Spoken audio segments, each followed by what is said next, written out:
Australian biotech firm Novogen has today reported some promising results with one of its anti-cancer drugs, NV128.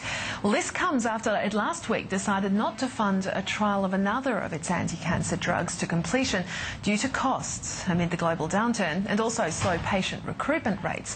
Well, to tell us more about how Novogen is faring, we're joined by Executive Director Professor Alan Husband. Professor, thank you so much for coming in to talk with us.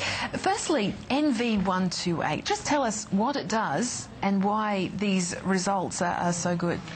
Well, NV128, unlike the other drugs that we've been working with, which are very special drugs because they're quite effective and yet relatively safe, but in contrast to the way those drugs work, this drug works through a novel pathway that enables us to get at the core of cancer recurrence. We've missed the point for so many years in cancer treatment. We've been trying to kill the cells that are rapidly dividing because they're the ones you see in a cancer. These are the ones that make the tumours.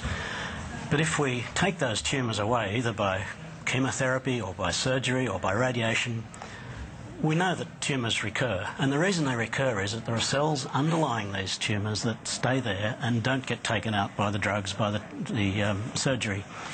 And these are stem cells. We've heard about stem cells. We've heard about President Obama's lift of the ban on federal funding of stem cells in the US. Well, there are stem cells that actually make new cancers, just as there are stem cells that make new blood vessels, make new bone, etc. And we've targeted a drug which can find those cancer stem cells and stop them from developing into new tumours, and that's what NV128 does. So what these results that you've reported to the ASX today, just tell us what it means. What's the extra step? Well, the extra step is a little while ago we reported that a team we're working with in Yale University over in the States identified that NV128 was very good at targeting a pathway which is overexpressed in cancer stem cells. This is a pathway called mTOR. Let's not worry about what that means, but it characterises both cancer cells, mature cells, and cancer stem cells. And they demonstrated that NV128 could selectively, without any other toxicities in the animal, selectively target these stem cells and stop them making new cancers. That was the story a few weeks ago. What we've now discovered, and was presented in a conference in Denver in the US yesterday, was that this drug can also stop these stem cells from producing the architecture necessary for a cancer to grow. Now, just getting cancer cells is one part of a tumour. The other part is it has to have a blood supply. It has to have connective tissue. And all of these things we've now discovered come from these same stem cells. So what we can show now is that not only do we stop the stem cells from dividing into cancer cells, we stop them dividing into new blood cells as well. So we can block the blood supply to a new tumour. And that's far more effective than just trying to stop the cells that have already established cancers in the body. So we've shown that this is extremely effective in human cancers that have been transplanted into mice. We've shown that we can stop those cancers growing, and now we've shown we can stop the cancers developing their own blood supply, which starves them of blood and has an impact right at the very initiation stage of cancer development. All through one drug, NV128? All through one drug. It's a very effective drug at this, and it works through this novel pathway. Many cancer researchers around the world now have got onto this pathway. They realise it exists, they're developing drugs that work, but they don't work as well as this drug for one important reason. This pathway has two variants. There's a crossroads where the cell can take one route or the other route. NV128 can block both of those pathways, whereas the other drugs that some of the other pharma companies are developing have so far only been able to block one of the two pathways, so the cell has an escape route. So now we're very excited that we've stopped the cells from finding an escape route, and we're able to target the cancer development at this very early stage where normally they're unresponsive to other cancer drugs. It sounds groundbreaking, sounds incredible. I mean, obviously development is quite difficult with all the trials needed to go through. What stage are you up to with NV128? Well, this is still only in animal stage development. We've done some preliminary toxicity testing. That's to make sure that if we take it into humans, it won't do any harm. And so far it's passed those tests admirably. We have to do another range of toxicity tests to meet all the international standards for human testing, and that's taking place right now. We hope to get this into the clinic at some stage.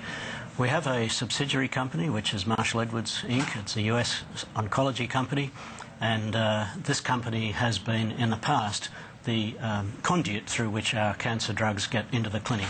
So far, NV128 hasn't reached the stage of licensing into our subsidiary, but those licensing discussions are well advanced, and we hope that that's the way it will go. What about funding? Because obviously last week we did see the trial of another Novogen product pulled, basically. The ovarian cancer drug, I'm not sure how to pronounce it, Phenoxidile.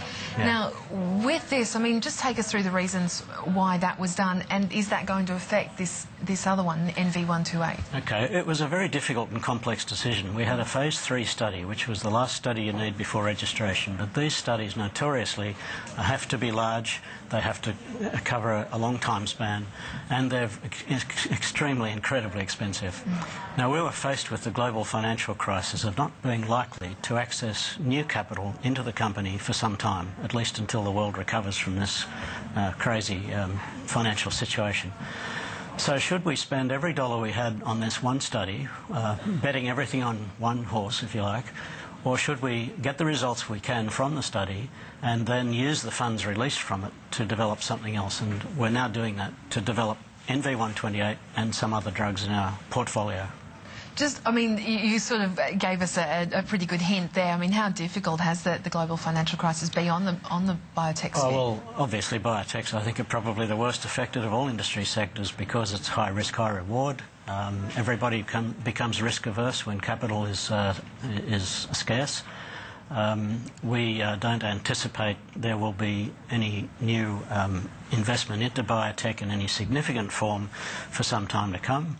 And so, like almost every other biotech in the world, we're ensuring that we have cash to survive. And you may be interested to know that it's been documented that there's about 30% of the biotech companies in the US have less than 12 months cash. So that's about 100 companies, or maybe more, that are likely to hit the wall before the end of the next 12 months. We wanted to make sure we're not one of those. So we have a strategy here for survival, and a strategy to make sure that the drugs we have in our pipeline, which are extremely exciting, can see the light of day. And our strategy ultimately is to encourage partners amongst the large pharma companies to assist in the further, more expensive clinical stage development. Yeah, because, I mean, the share price, like you say, I mean, has been punished severely. I mean, down, what, 30% or something so far this year. Not that I need to remind you of that, but obviously the biotech's very severely affected by the global financial crisis. Share price in biotechs has really had no relevance to value. I mean, share price in biotechs has just been falling, free-falling, against all market economics. It's falling for sentimental reasons, through market sentiment rather than true valuation. So that won't recover until investment confidence recovers in the sector. But with the promising news coming with NV128, I mean, are you still continuing to seek investment? Can governments help? Anyone can help, but clearly our major source of income will remain the investment community, particularly in the US, where this type of industry sector is better understood perhaps than in Australia, but certainly there's larger sources of income from investment capital funds. And we will obviously continue to tell the story as we are doing, and as we did today with our release to the ASX and also to the US exchange markets. But we can't hope that our problems immediately will be solved by immediate new investment. So, as I said, we've restructured the business to survive, but we're still actively and vigorously telling the story to global markets. Professor Alan Husband from Novogen, thank you so much for taking us through all those announcements today. Thank you. Thank you.